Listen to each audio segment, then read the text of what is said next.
주일 오후 찬양 예배 오신 블랙교회 성도님들을 환영합니다. 오늘 예배의 첫 찬양이 나 가진 재물 없으나 라는 찬양인데요. 많이들 들어보셨을 거예요. 그래서 이 찬양을 쓰신 분이 지체장애자 분이신데 이 찬양에 참 많은 은혜를 받았던 기억이 나는데요.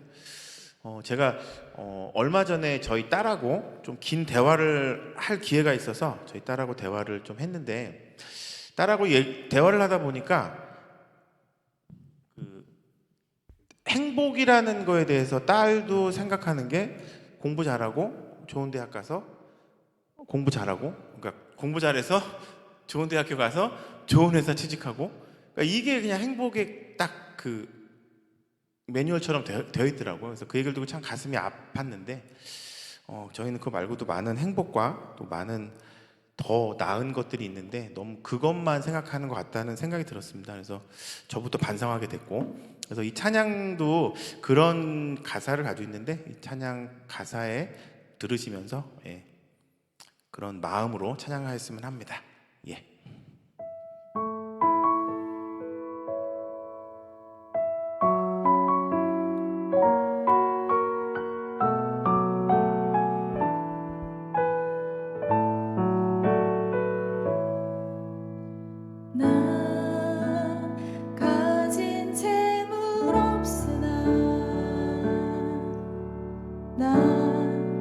남이 가진 지식 없으나 남에게 있는 건강 있지 않으나 남이 없는 건 있으니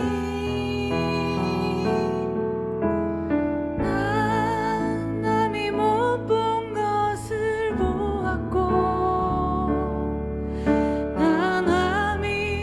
듣지 못한 음성 들었고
주일 오후 찬양 예배입니다.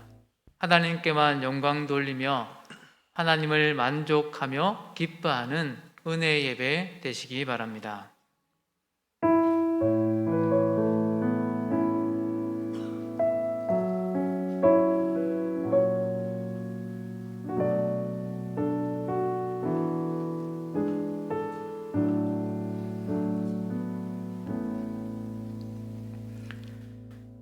주께서 택하시고 가까이 오게 하사 주의 뜰에 살게 하신 사람은 복이 있나이다. 우리가 주의 집 곧 주의 성전의 아름다움으로 만족하리이다. 아멘. 하나님 아버지, 우리를 하나님의 자녀로 하나님 백성으로 선택하여 주니 감사합니다. 아무런 자격 없는 우리를 하나님 백성 삼아 주시고 주님의 전으로 또한 불러주시니 감사합니다. 하나님의 그 성전 안에, 하나님의 그 품 안에, 하나님 나라 안에 거하여 살 수 있도록 은혜 주시니 감사합니다. 하나님, 주님이 우리의 성전 주인 되심을 이 시간 기억하며 고백합니다. 하나님의 그 아름다움으로 우리가 만족하며 하나님의 그 아름다움으로 우리가 기뻐하는 그런 모든 삶이 되게 해주시고 예배 시간 또한 되게 하여 주시옵소서. 하나님 아버지, 이 시간 말씀을 듣습니다. 예배 자리로 나아갑니다. 성령 하나님 우리 가운데 찾아와 주시고 하나님의 살아계심과 하나님의 모든 인생을, 모든 열방을 다스리시는 분임을 우리가 온전히 고백하며 신뢰하는 믿음의 시간들 되게 하여 주시옵소서. 우리와 함께하여 주실 것들을 소망합니다. 감사합니다. 모든 말씀을 예수 그리스도 이름으로 기도드리옵나이다. 아멘. 아멘.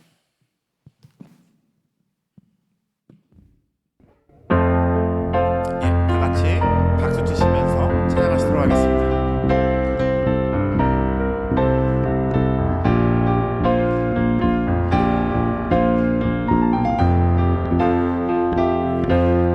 산을 넘어 험곡에 가도 빛 가운데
원수 굴복하네 주의 임재 앞 주의 나라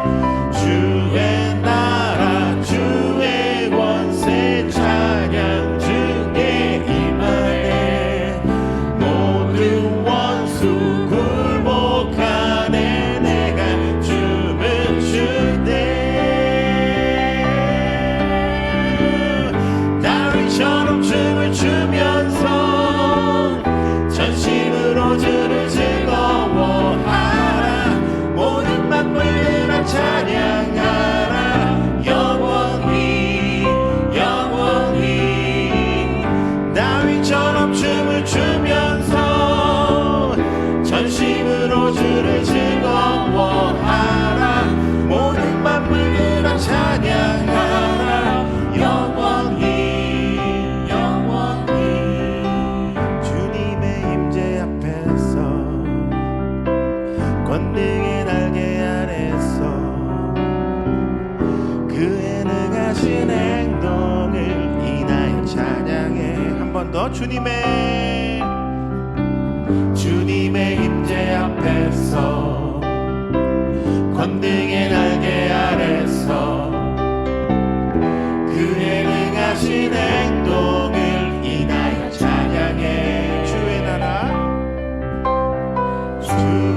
나라 주의 권세 찬양 주의 임하네 모든 원수 굴복하네 주의 임재 앞에 주의 나라 주의 권세 찬양 주의 임하네 모든 원수 굴복하네 제가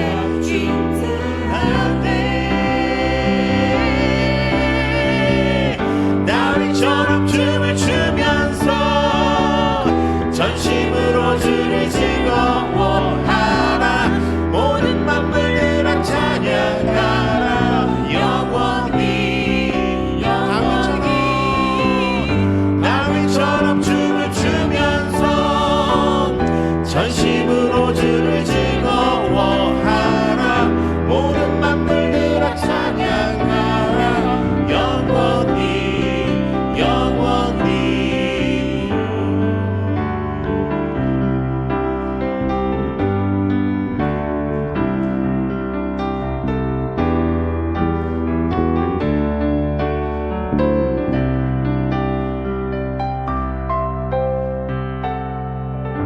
주님께 영광의 박수 올리도록 하겠습니다.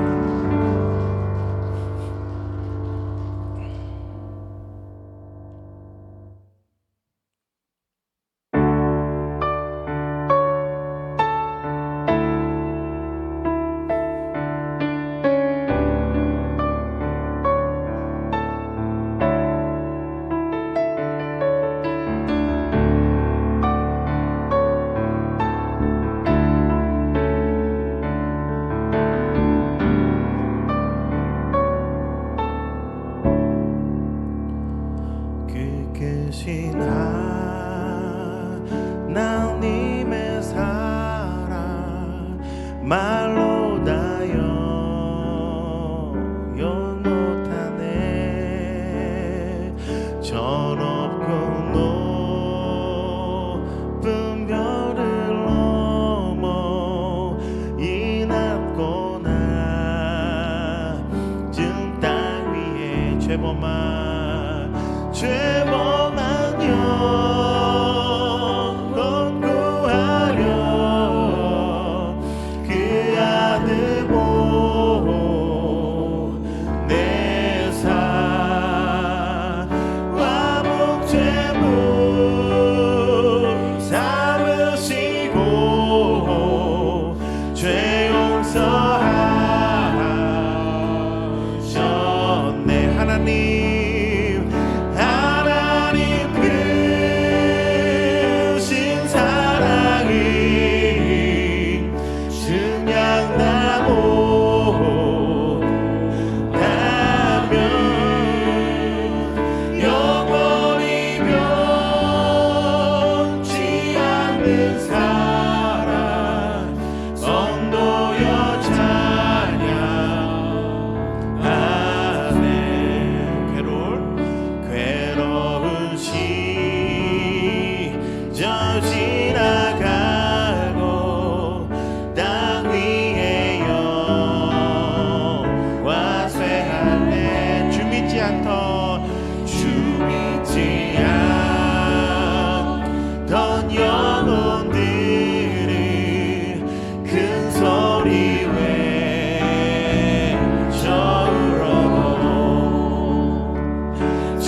증량다모하네 영원히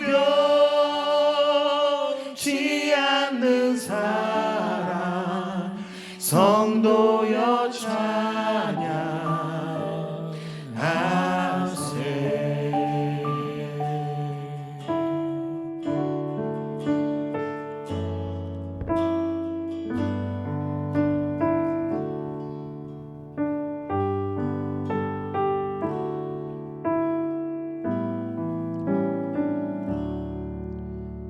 먼저 그 나라와 의를 구하라. 그 나라와 그 의를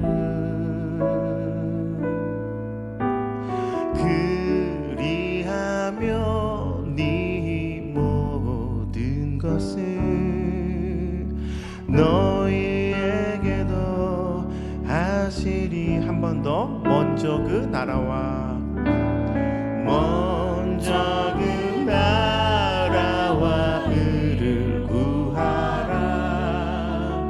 그 나라와 그 의를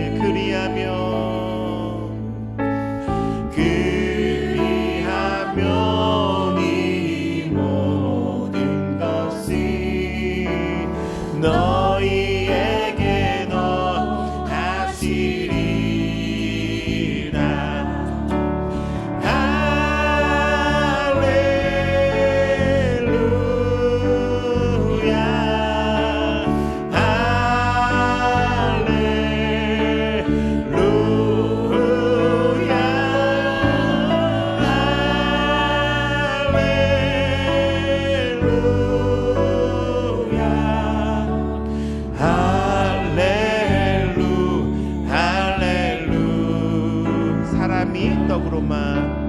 사람이 떡으로만 살 것 아니요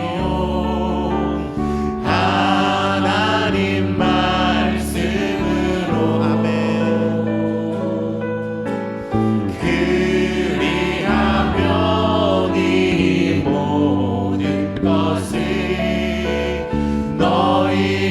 내게 더하시니 구하라 그리하면 주실 것이요 찾으라 찾을 것이요 두드는 하늘이 열린 것이니 할렐루 할렐루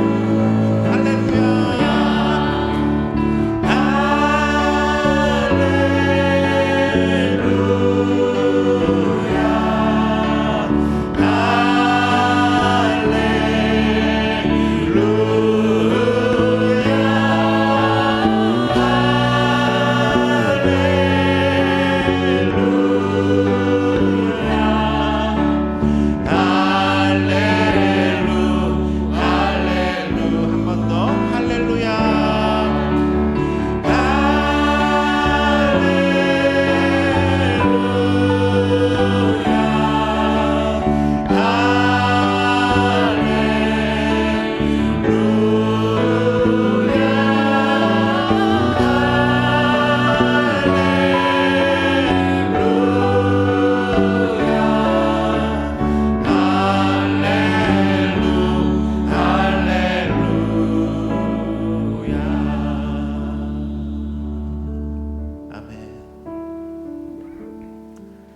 조은희 집사님 기도하시겠습니다.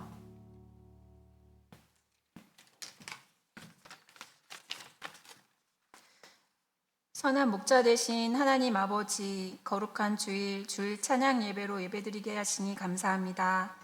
찬양 가운데 하나님을 만나며 회복과 찬양의 시간 되게 하시니 또한 감사합니다.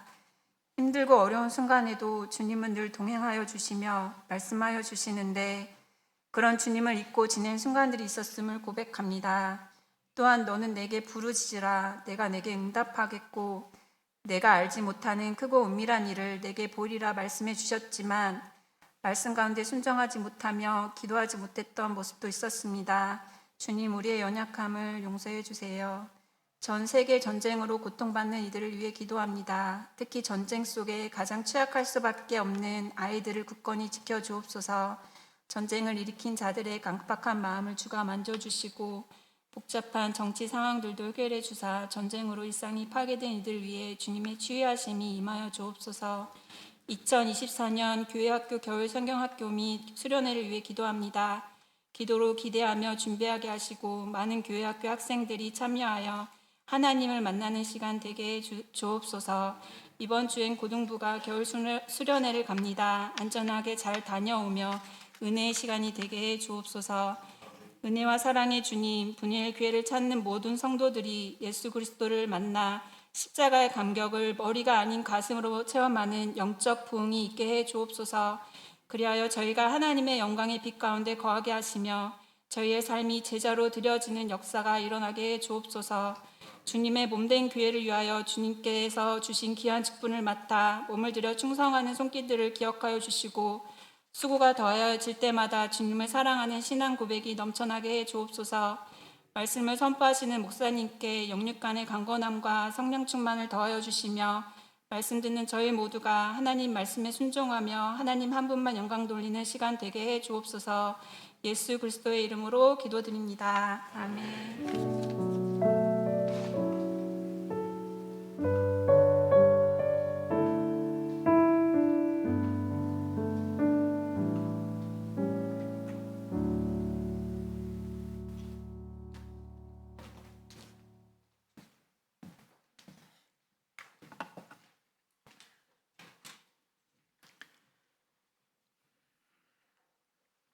하나님 말씀 함께 보겠습니다.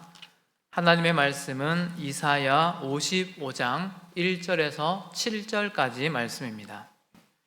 하나님의 말씀은 이사야 55장 1절에서 7절까지의 말씀입니다. 구약 성경 1035쪽에 있습니다.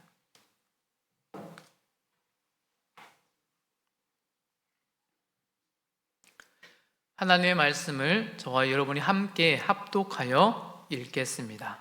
1절 말씀 함께 읽겠습니다. 시작. 오호라 너희 모든 목마른 자들아 물로 나아오라. 돈 없는 자도 오라. 너희는 와서 사 먹되 돈 없이 값 없이 와서 포도주와 젖을 사라. 너희가 어찌하여 양식이 아닌 것을 위하여 은을 달아주며 배부르게 하지 못할 것을 위하여 수고하느냐. 내게 듣고 들을지어다. 그리하면 너희가 좋은 것을 먹을 것이며 너희 자신들이 기름진 것으로 즐거움을 얻으리라. 너희는 귀를 기울이고 내게로 나와 들으라. 그리하면 너희의 영혼이 살리라. 내가 너희를 위하여 영원한 언약을 맺으리니 곧 다윗에게 허락한 확실한 은혜이니라. 보라, 내가 그를 만민 중에 증인으로 세웠고 만민의 인도자와 명령자가 삼으니 보라, 내가 알지 못하는 나라를 내가 부를 것이며 너를 알지 못하는 나라가 내게로 달려올 것은 여호와 내 하나님 곧 이스라엘의 거룩하신 이로 말미암음이니라. 이는 그가 너를 영화롭게 하였느니라. 너희는 여호와를 만날 만한 때에 찾으라. 가까이 계실 때에 그를 부르라. 악인은 그의 길을, 불의한 자는 그의 생각을 버리고 여호와께로 돌아오라. 그리하면 그가 긍휼히 여기시리라. 우리 하나님께로 돌아오라. 그가 너그럽게 용서하시리라. 아멘. 박성규 목사님 나와서 하나님의 임재 안에서라는 말씀의 제목으로 말씀 전하실 때 은혜의 시간 되시기 바랍니다.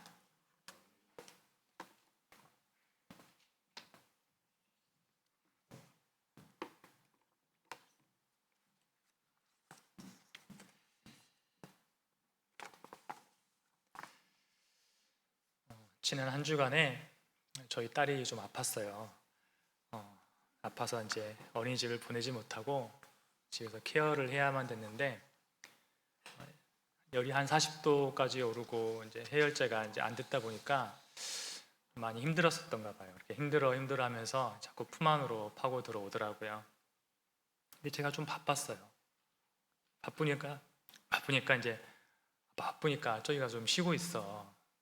이렇게 할 수 없잖아요. 부모인데. 그래도 부모에겐 1순위가 자식 아니겠습니까? 할 일을 뒤로 제쳐두고 힘들어하는 아이를 품에 계속 안고 있어야 됐습니다. 이렇게 아이들은 문제가 생기면 부모의 품으로 파고 들어옵니다. 심지어 아이들은 부모가 막 혼내는 상황에서도 부모의 품으로 파고 들어옵니다. 왜냐하면 피난처는 부모밖에 없다는 것을 알고 있기 때문에 그렇습니다. 우리에게도 그런 피난처가 있죠. 그런 피난처 있으시죠? 삶이 공고하고 힘들 때 아이처럼 파고 들어가서 위로받고 싶은 분이 우리에게 있습니다. 때론 그분께 맞아서 혼날지라도 그분의 품 외에는 갈 곳이 없어서 울면서도 손에 있는 거 다 내려놓고 그분의 품에 기대어 들어가는 게 바로 우리 그리스도인의 삶입니다. 하나님이 우리의 피난처 맞습니까? 아멘. 그런데 이스라엘 사람들은 그 사실을 잘 몰랐던 것 같습니다. 선지서들을 읽어보면 하나님께서 선지자들을 통해서 공통적으로 하시는 말씀이 있어요. 그것은 뭐냐면 바로 하나님께 돌아오라, 또 하나님을 찾고 만나라, 그 말씀입니다. 그 어려운 상황에서 헤매고 있지 말고 피난처이신 하나님께 돌아오라고 하나님은 선지자들을 통해서 공통적으로 말씀하고 계십니다. 오늘 본문 말씀도 한번 보세요. 우리 1절 한번 함께 읽어볼까요? 오호라 너희 모든 목마른 자들아 물로 나아오라. 돈 없는 자도 오라. 너희는 와서 사 먹되 돈 없이 값 없이 와서 포도주와 젖을 사라. 아멘. 이 말씀 속에서 하나님 아버지의 애타는 심정이 느껴지십니까? 목마른 자들아, 굶주린 자들아, 빨리 돌아오라. 하나님의 이 심정을 그 당사자인 이스라엘 사람들은 몰랐던 것 같습니다. 배고픈 아이에게 어떻게라도 젖을 먹이고 싶은, 우유를 먹이고 싶은 이 어미와 같은 하나님의 심정을 그 당사자인 이스라엘 사람들은 잘 모르는 것이죠. 그래서 하나님은 이사야 선지자를 통해서 묻지도 따지도 않을 테니까 일단 와서 배고픔을 면하라, 굶주림을 면하라고 하나님은 간곡하게 말씀하고 계십니다. 하지만 사람들은 하나님께 돌아오지 않고 계속해서 그 어려운 상황 속에서 헤매고 있는 거예요. 방황하고 있는 거예요. 그들이 어떻게 방황하고 살고 있는지 2절에 보면 나와 있지요. 우리 한번 2절 읽어보겠습니다. 너희가 어찌하여 양식이 아닌 것을 위하여 은을 달아주며 배부르게 하지 못할 것을 위하여 수고하느냐. 내게 듣고 들을지어다. 그리하면 너희가 좋은 것을 먹을 것이며 너희 자신들이 기름진 것으로 즐거움을 얻으리라. 아멘. 자, 하나님께서 그들의 삶을 어떻게 보고 계신다고요? 사람들이 참된 양식도 아닌 것에 돈을 지불하고 있는 거예요. 배부르지도 않는 것을 위해서 그토록 수고하면서 애쓰는 삶을 살고 있는 거예요. 사람들이 비본질적인 것을 본질적인 것으로 착각하면서 그것을 얻기 위해서 수고하고 애쓰고 있는 것을 본 하나님께서 막 애가 타시는 거예요. 이 말씀은 오늘날 우리를 한번 되돌아볼 수 있는 말씀입니다.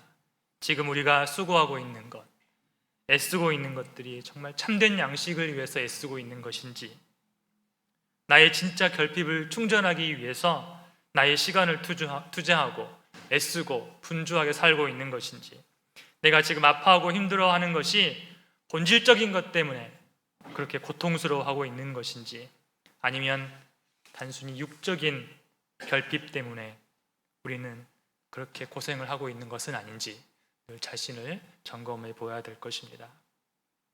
하나님은 영혼과는 아무런 관계도 없고 그들의 생명과는 아무런 관계도 없는 일에 분주하고 고생하고 있는 이 이스라엘 백성들에게 또 무엇이라고 말씀하고 있냐면 2절에서 듣고 들을지어다.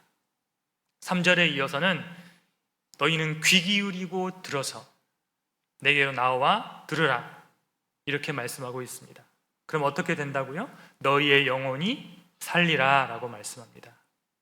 하나님께서 지금 무엇 때문에 그렇게 간곡하게 말씀하시냐면 그들의 영혼을 살리기 위해서 그렇게 간곡하게 말씀하고 계신 겁니다. 제발 나의 음성을 듣고 귀를 기울여라, 이렇게 간곡하게 말씀하시죠.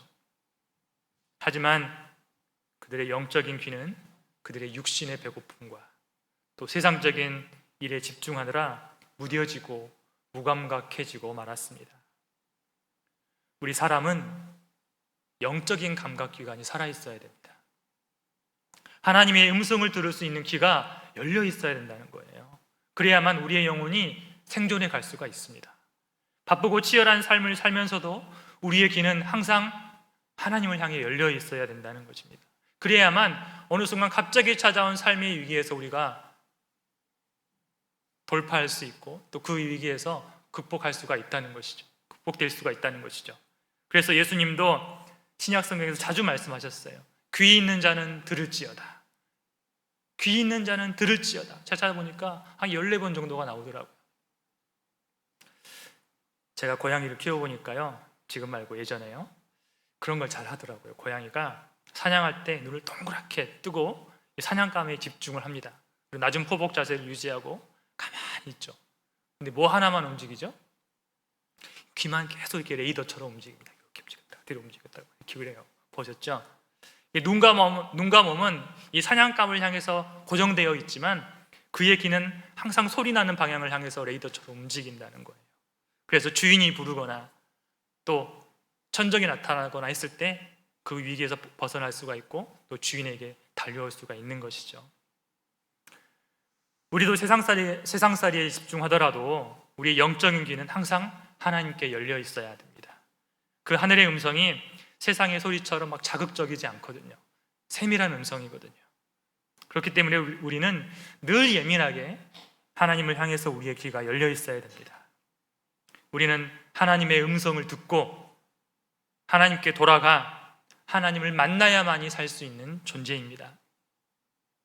어린 자녀가 어떻게 부모의 품을 떠나서 살 수 있겠습니까? 지구상에 살고 있는 모든 사람들은 다 하나님을 떠나서 살 수 없는 존재들입니다. 하나님은 그런 우리를 살리시기 위해 우리가 더 쉽게 하나님을 만날 수 있도록 이 땅에 예수님을 보내셨습니다. 즉 하나님께서 우리를 만나시기 위해서 친히 사람이 되신 것이죠. 이제는 사람의 소리로 육성으로 하나님의 음성을 듣게 하셨습니다. 그래서 예수님은 이 땅에 계실 때 오늘 본문과 비슷한 말씀을 종종 하셨습니다. 우리가 잘 알고 있는 말씀인데 마태복음 11장에 보면 수고하고 무거운 짐진 자들아 다 내게로 오라 내가 너희를 쉬게 하리라. 또 요한복음 7장에 보면 누구든지 목마르거든 내게로 와서 마시라. 나를 믿는 자는 성경의 이름과 같이 그 배에 생수의 강이 흘러나오리라 하시니. 또 요한계시록 22장에 보면 성령과 신부가 말씀하시기를 오라 하시는도다. 듣는 자도 오라 할 것이요 목마른 자도 올 것이요 또 원하는 자는 값없이 생명수를 받으라. 이렇게 말씀하셨습니다.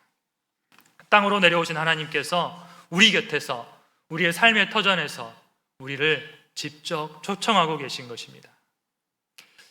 이제 우리는 구약 시대보다 더 쉽게 하나님을 만날 수 있게 되었습니다. 예수님께서 우리 인간의 죄로 인해 막혀있던 하늘의 장벽을 다무시고 그곳에 문을 하나 만드셨어요. 그래서 하나님께서 그 문을 통과해서 우리 인류에게 다가오신 것입니다. 이렇게 비유할 수 있습니다. 세상으로 시집간 내 딸이 친정에는 전혀 오지 않는 거예요. 연락도 하지 않는 거예요. 그래서 친아버지가 직접 땅으로 찾아오신 거예요. 그 모진 시집살이가 안타까워서 그 딸을 구원하시려고 직접 오신 것입니다.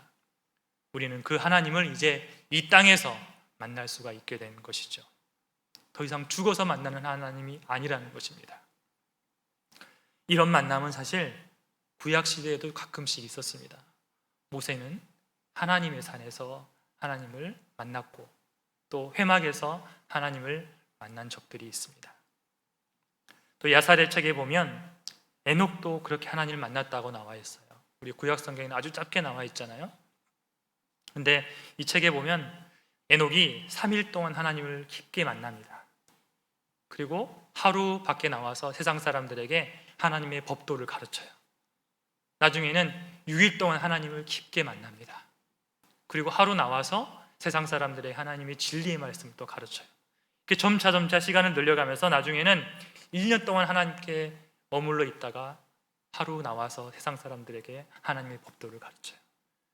그러다가 결국 승천하였다고 이 책에 기록되어 있습니다. 물론 정경은 아니지만 그 당시 사람들도 무엇이 중요한지를 알고 있었습니다. 그리고 선지자들도 제한적이지만 하나님을 만났습니다. 구약 시대에서 소수의 사람들이 생전에 이 땅에서 하나님의 임재 안에서 그분을 만나 배웠습니다. 그러나 그때와 달리 이제는 예수님을 통해서 누구나 하나님을 만날 수 있게 된 것이죠. 초대교회 때부터 지금까지 지구촌 곳곳에서는 그런 하나님과의 만남들이 계속 이루어져 가고 있습니다. 그런 만남들 중에서 초대교회 때 오순절 다락방의 상황이 어떠했을지 연상할 수 있는 그런 간증이 있어서 소개해 드리려고 합니다. 두란노에서 나온 하나님 당신을 갈망합니다 라는 책에 실린 이야기인데요, 혹시 보신 분이 계실 수도 있습니다. 이 저자인 토미 테니 목사님이 텍사스 휴스턴에 목회하고 있는 이 친구 목사님 교회에 초대를 받아서 설교를 하게 되었다고 그래요. 이 친구 목사님은 늘 하나님을 뜨겁게 추구하는 목사님이셨다고 합니다. 근데 강사들을 초청할 때 보통 한 번 이상을 초청하지는 않는데 이 토미 테니 목사님을 3주간을 이렇게 부르셨다고 그래요. 이 목사님이 3주째 그 교회를 방문했을 때 사건이 발생한 거예요. 주일 아침 8시 반에 일부 예배를 드리는데 이 목사님은 그 예배실 안에 하나님의 임재가 빽빽하게 들어차 있는 것을 느끼게 됩니다. 이 찬양팀이 그 주님의 임재로 인해서 더 이상 연주를 할 수가 없었습니다. 왜냐하면 솟아나는 이 눈물을 주체할 수가 없었기 때문이었습니다. 예배 인도자는 아예 찬양 인도를 포기하고 키보드 뒤에 주저앉아서 울고 있는 거예요. 목사님은 그때 이사야 6장의 말씀처럼 하나님의 옷자락이 교회 안에 가득 메운 것 같았다고 묘사를 했습니다. 여기저기서 막 숨죽여 흐느끼는 소리가 들리는 거예요. 그러다 보니 이제 목사님들도 하나님의 임재가 너무 두려워서 강단 앞에 올라가지를 못하는 겁니다. 결국은 담임 목사님께서 두려움에 떨면서 단위에 올라가셨습니다.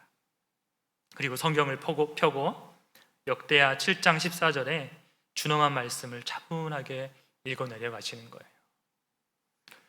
내 이름으로 일컫는 내 백성이 그들의 악한 길에서 떠나 스스로 낮추고 기도하여 내 얼굴을 찾으면 내가 하늘에서 듣고 그들의 죄를 사하고 그들의 땅을 고칠지라. 아멘. 목사님은 성경을 덮고 이렇게 말했습니다. 주님이 우리에게 주시는 말씀은 그분의 혜택을 구하는 일을 그만두고 그분 자신을 구하라는 것입니다. 우리는 더 이상 그분의 손이 아니라 그분의 얼굴을 구해야 합니다. 라고 하는 순간에 이 건물 안에 천둥 소리 같은 소리가 울려 퍼지는 거예요. 그리고 목사님은 글자 그대로 위로 올려졌다가 3m쯤 뒤로 쿵 하고 떨어지고 이 강대상은 앞으로 넘어졌습니다. 그리고 바닥에 닿는 순간 이 강대상이 두 개로 쫙 쪼개지는 거예요. 아크릴 강대상이었는데 그 튼튼한 이 강대상이 쪼개졌다고 합니다. 그때부터 사람들이 울고 통곡하기 시작하는 거예요. 하나님의 임재 앞에서 사람들이 무섭게 회개하기 시작했습니다. 심지어 사람들은 주차장에 들어오면서부터 주님의 임재를 느끼고 걷잡을 수 없이 울음을 터뜨리면서 회개하기 시작했고, 어떤 불신자들은 그 교회 옆을 지나가다가 차를 세우고 와서 이 안에 무엇인가가 있습니다, 나도 그것을 얻어가야겠습니다 하고 교회의 문을 두드렸다고 합니다. 그날 예배는 참 이상했다고 합니다. 찬양도 없었고 설교도 없었고 오직 성령님 뿐이었다고 합니다. 그날 이후 연속 4주 5주 동안에 매일 밤마다 수백 명의 사람들이 줄지어 회개하고 예수님을 영접하는 예배를 드렸다고 합니다. 이런 하나님의 거룩한 방문이 우리에게도 임하기를 소원합니다. 하나님이 그곳에 오시자 누가 뭐라고 하지 않아도 사람들의 영혼이 변화되기 시작했습니다. 우리가 하나님을 만나고 나면 우리가 회복될 수밖에 없습니다. 영적인 감각기관들이 살아나거든요. 살아나서 하나님을 향한 배고픔과 목마름이 다시 느껴지기 시작하는 거예요. 또 우리가 얼마나 죄인인지를 깨닫고 회개하게 되고 회심하게 된다는 거예요. 이사야 6장에 보면 이사야가 하나님을 만나는 장면이 나오죠. 거기에도 하나님의 옷자락이 성전에 가득하고 스랍들이, 천사들이 거룩하다, 거룩하다, 거룩하다, 만군의 여호와여 그의 영광이 온 땅에 충만하도다 이렇게 찬양을 합니다. 그때 성전터가 막 흔들리고 연기가 성전에 가득합니다. 이사야가 하나님을 그렇게 만나는 순간에 자신의 영적인 감각기관들이 깨어나는 것을 느끼게 됩니다. 그러면서 고백합니다. 화로다 나여 망하게 되었도다. 나는 입술이 부정한 사람이요 나는 입술이 부정한 백성 중에 거주하면서 만군의 여호와이신 왕을 배웠음이로다. 이렇게 고백합니다. 우리도 갑자기 하나님을 만나면 너무나도 순결하시고 거룩하신 그분으로 인해서 거룩하다, 너무 깨끗하고 순결하다, 거룩하다 하며 숨이 막히게 하나님을 찬양할 수밖에 없을 것입니다. 또 반면에 자신을 보면서 너무 더럽다, 너무 더럽다, 이사야의 고백처럼 나는 죽었구나, 나는 이제 망하게 되었구나, 이런 탄식들이 나오게 될 것이라는 것입니다. 그곳에서 아마 스스로 막 도망치고 싶을 거예요. 그러나 그분이 진정 나의 아버지라는 사실도 동시에 깨닫게 되면서 내가 아버지 앞에 얼마나 큰 죄를 저질렀는지도 깨닫고 통곡하며 회개하게 될 것입니다. 그때 순결하시고 거룩하실 뿐만 아니라 우리에게 너무나 선하시고 친절하신 아버지께서 우리에게 손을 내미시고 우리 모든 더러움을 제거하시고 우리를 만나 주실 것입니다. 그러므로 우리는 하나님을 만날 만한 때에 그 기회를 놓치지 말아야 합니다. 반드시 그 기회가 주어졌을 때 하나님을 만나야 하는 것이죠. 하나님은 지금도 이 거룩한 만남으로 우리를 초청하고 계십니다. 앞서 나눴던 하나님의 그 임재 사건을 우리는 부흥이라고 부릅니다. 1907년 평양 대부흥에서도 성령님의 임재 앞에서 많은 사람들이 자신의 죄를 회개하고 회심하였습니다. 성령님께서 거룩한 임재로 이 한반도에 찾아오실 때 사람들이 그 성령님께 반응을 보이기 시작한 거예요. 자신들의 죄를 회개하기 시작했습니다. 그 회개의 반응이 마치 도미노처럼 이 한반도 곳곳으로 퍼져나간 거예요. 지금 우리에게도 그런 기회의 문이 열려 있다고 믿습니다. 성령님은 여전히 이 땅에 머물러 계시며 각 사람의 마음의 문을 두드리고 계십니다. 우리는 성령님의 방문에 반응을 하여야 합니다. 우리 6절 함께 읽어보겠습니다. 6절, 너희는 여호와를 만날 만한 때에 찾으라. 가까이 계실 때에 그를 부르라. 아멘. 새 번역 성경에는 너희는 만날 수 있을 때에 주님을 찾아라. 너희는 가까이 계실 때에 주님을 불러라 라고 번역되어 있습니다. 지금이 주님을 만날 수 있을 때입니다. 지금이 바로 주님께서 우리에게 가까이 계시는 때입니다. 이제 하나님을 만나는 것을 방해하는 외적인 장벽은 없습니다. 원수 마귀도 이 만남을 방해할 수가 없습니다. 단 그 일을 막을 수 있는 것이 있다면 그것은 바로 우리 자신입니다. 특별히 우리가 하나님을 배고파하지 않는 것, 하나님을 굶주려 하지 않는 것, 하나님을 갈망하지 않는 것이 하나님을 만나는 것에 방해가 된다는 것이죠. 우리는 우리의 영적인 감각기관들을 무디게서는 안 됩니다. 지금처럼 은혜 받기 쉬운 때가 어디 있겠습니까? 하나님을 만나기 좋은 때가 언제였겠습니까? 성령님은 지금도 우리에게 역사하십니다. 그분은 여전히 부드러운 손길로 우리를 터치하고 계십니다. 주님은 어떤 악한 일을 저질렀어도 하나님께 돌아오라고 말씀하고 계십니다. 7절에서 그렇게 말씀하고 계시죠. 우리 7절을 한번 읽어보겠습니다. 7절, 악인은 그의 길을, 불의한 자는 그의 생각을 버리고 여호와께 돌아오라. 그리하면 그가 긍휼히 여기시리라. 우리 하나님께로 돌아오라. 그가 너그럽게 용서하시리라. 아멘. 악인에게 긍휼을 베푸신다고 해요. 또 너그럽게 용서하신다고 합니다. 하나님께서 이렇게까지 말씀하시는데 우리가 그동안 지은 죄로 인해서, 이 죄책감으로 인해서 하나님의 임재 앞으로 들어가기가 좀 어렵다, 망설이고 있다면 이것은 스스로를 기만하는 것입니다. 하나님은 어떤 악인이라도 회개하고 돌아오면 너그럽게 용서하시고 받으실 것입니다.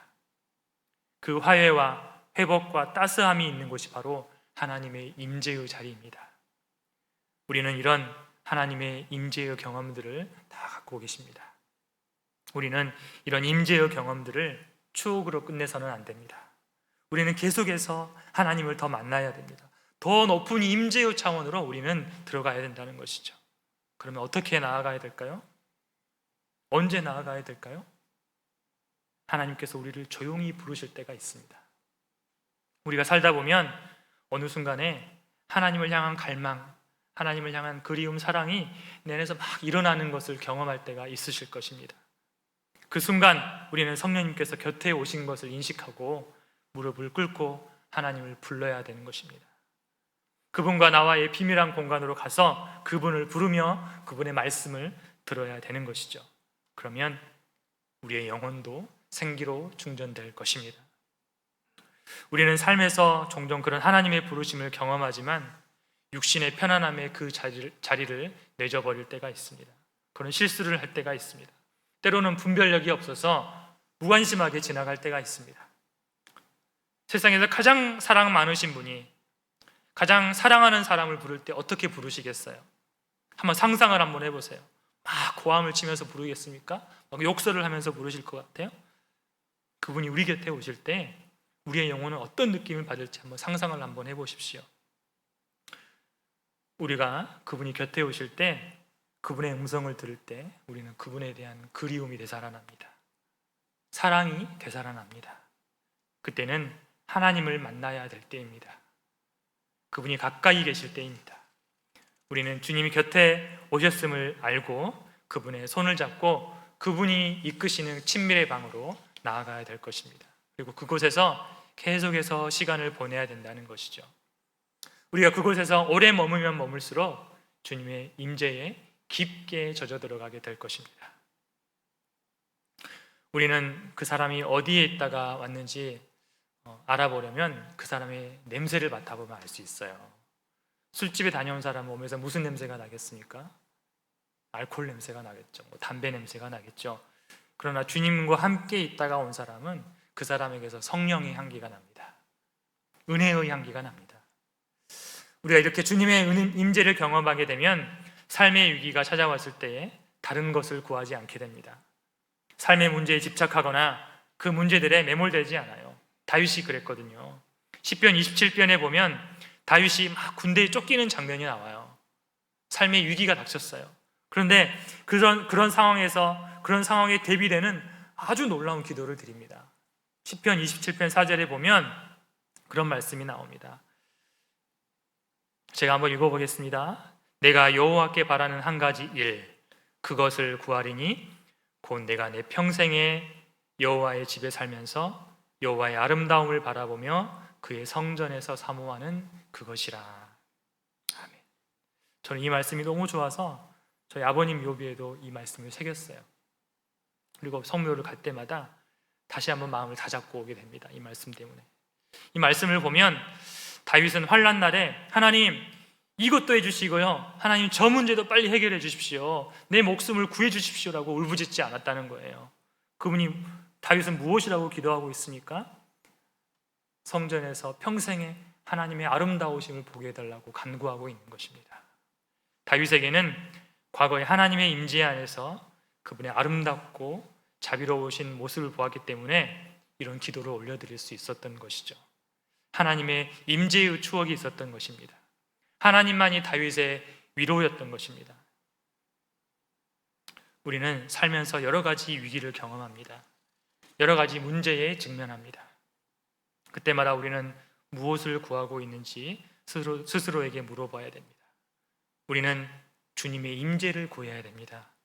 자녀가 마음을 아프게 할 때, 또 사업의 문제가 생겼을 때, 또 건강의 문제가 생겼을 때, 재정의 문제가 생겼을 때 제일 먼저 우리가 구해야 될 것은 주님의 임재라는 것입니다. 그 다음 기도는 그분의 임재가 이끄는 대로 구하면 되는 것입니다. 우리가 주님의 깊은 임재를 경험할 때 삶의 염려들이 사라지게 될 것입니다. 그리고 삶의 방향도 바뀌게 될 것입니다. 염려의 90%가 일어나지 않을 것이라고 하잖아요. 염려와 걱정을 극복할 수 있는 가장 좋은 방법은 주님의 임재 안에 머무는 것입니다. 삶에서 풀리지 않는 문제가 있을 때, 삶의 위기가 닥쳐질 때 우리를 여전히 사랑하시는 주님의 임재 안으로 들어가기를 소망합니다. 제 인터넷에서 설교를 듣다가 예수 전도단 어떤 목사님의 간증을 듣게 되었어요. 이 간증을 끝으로 말씀을 맺으려고 합니다. 이 목사님의 삶에 어떤 큰 위기가 있었냐면 이 사모님이 암에 걸리신 거예요. 사모님이 수술을 하는 날이었어요. 아내를 수술실로 이제 들여보내고 보호자 대기실에서 이 목사님이 기도를 하시는데 하나님께서 물으시더래요. 너 힘드냐? 목사님은 즉각 대답했다고 합니다. 하나님 너무 힘이 듭니다. 그러자 하나님은 너 고통스러우냐? 이렇게 물어보시더래요. 목사님 또 즉각 대답했습니다. 하나님 너무 고통스럽습니다. 그때 하나님께서 또 물으시더래요. 그래서 너 불행하냐? 그런데 선뜻 대답을 못하겠다라는 것입니다. 그래서 조용히 묵상을 했다고 합니다. 그 목사님 한참을 묵상하다가 하나님께 마음으로 대답을 했대요. 하나님, 불행하지는 않습니다. 그때 하나님께서 다시 물으시더래요. 그러면 너 행복하냐? 또 대답을 못하겠더래요. 또 한참을 묵상하는 거예요. 너 행복하냐?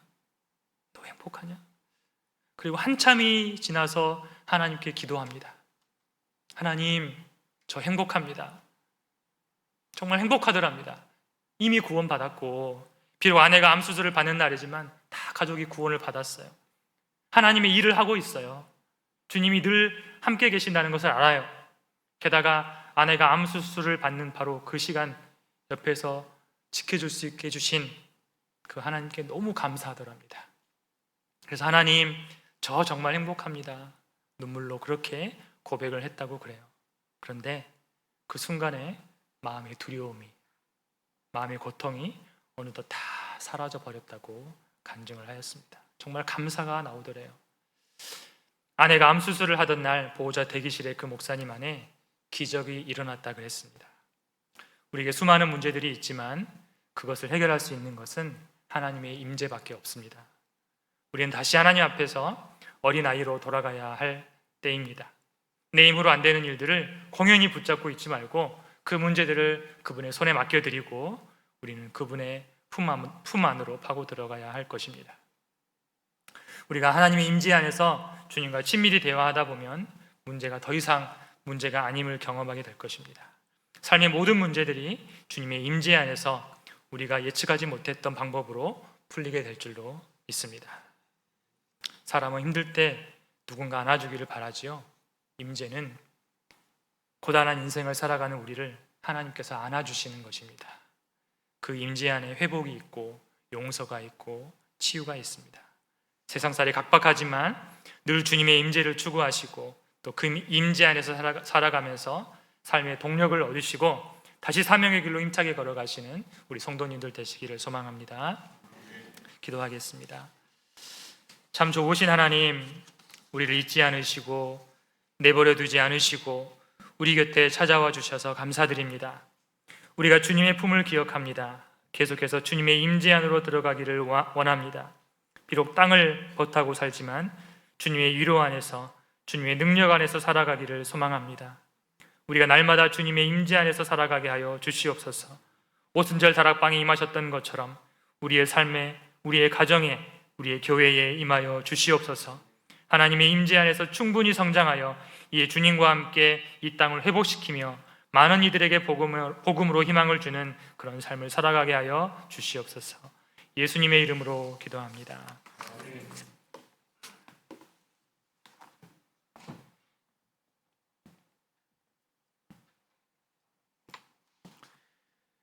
찬송가 430장을 찬양하겠습니다. 찬송가 430장입니다.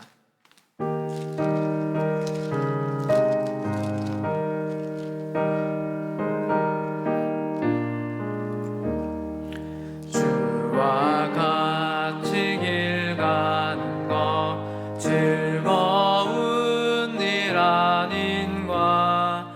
주님 걸어가신 발자취를 밟겠네. 한 걸음 한 걸음 주 예수와 함께 날마다 날마다 우리 걸어가리.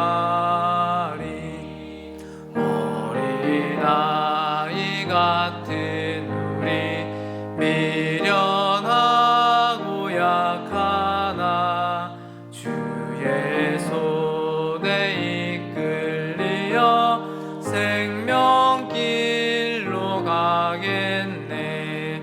한 걸음 한 걸음 주 예수와 함께 날마다 날마다 우리 걸어가리.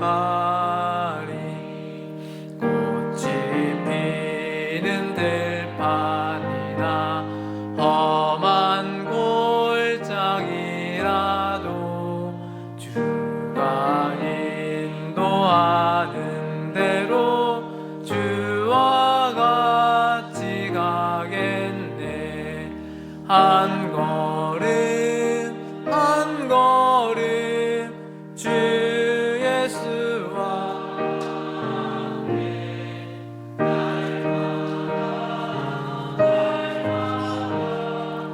우리 걸어가리. 옛 선지자의 녹같이 우리들도 천국에 들려 올라갈 때까지 주와 같이 걷겠네. 한 걸음 한 걸음 주 예수와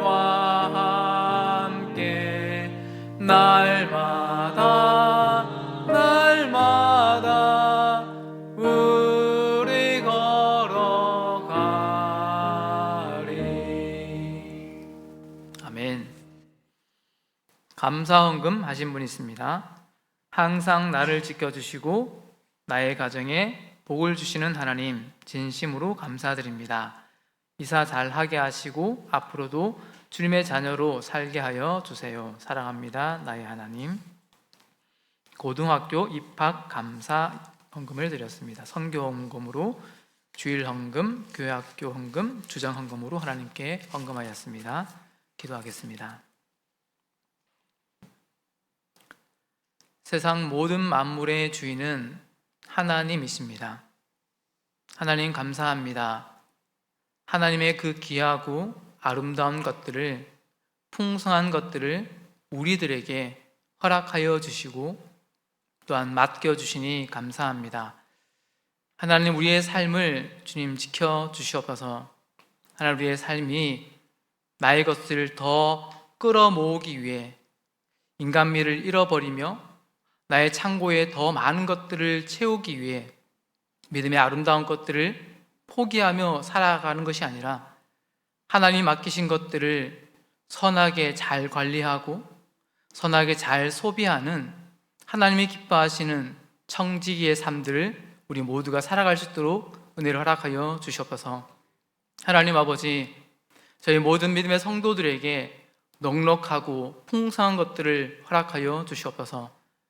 주님이 주신 것들을 사용하여서 하나님이 기뻐하시는 일들을 하며 하나님이 원하시는 것들에 우리가 함께 그것들을 사용하며 소비하며 살아갈 수 있도록 은혜를 다하여 주시옵소서. 하나님, 귀한 헌금을 주님께 올려드립니다.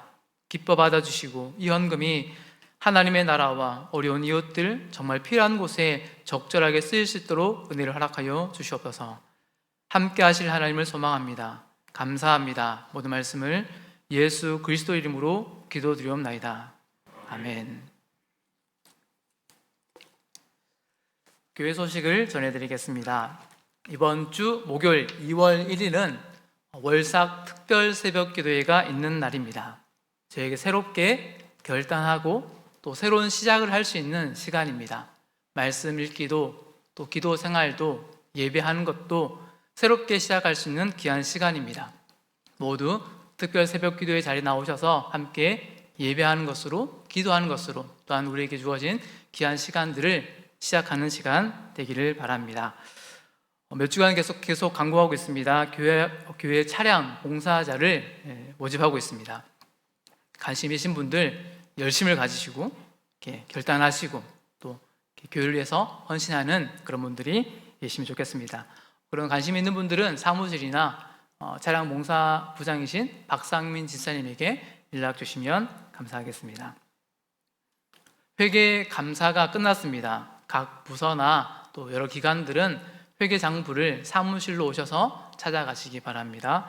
그리고 3층 헌금함 꽂이에 꽂혀 있는 2023년도 헌금 봉투는 모두 회수해서 재정부에서 보관하도록 하겠습니다. 혹시 필요하신 분은 재정부에 연락하셔서 찾아가실 수 있습니다.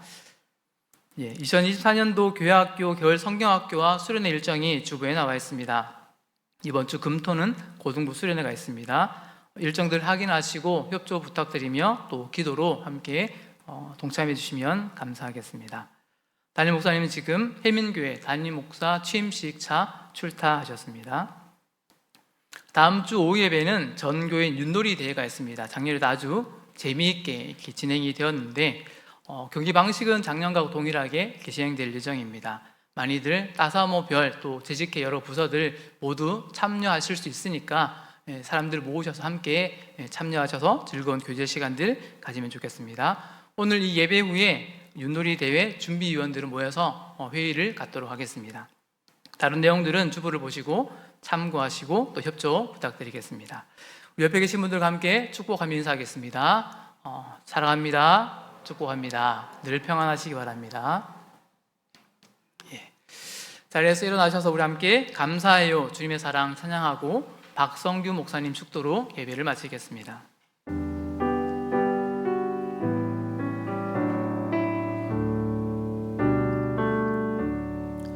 감사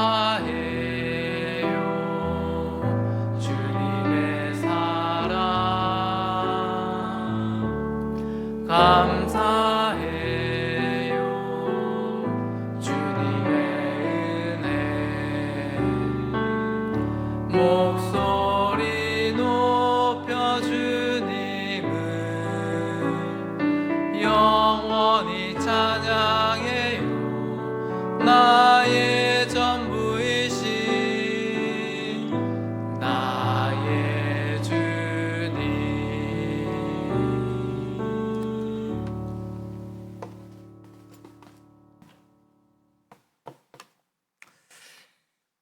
이제는 우리 주 예수 그리스도의 은혜와 하나님 아버지의 극진하신 사랑과 성령님의 교통하심이 날마다 하나님의 임재 안으로 걸어 들어가기로 결단하는 우리 성도님들과 분이엘 교회 위에 영원히 함께 하시기를 간절히 축원하옵나이다.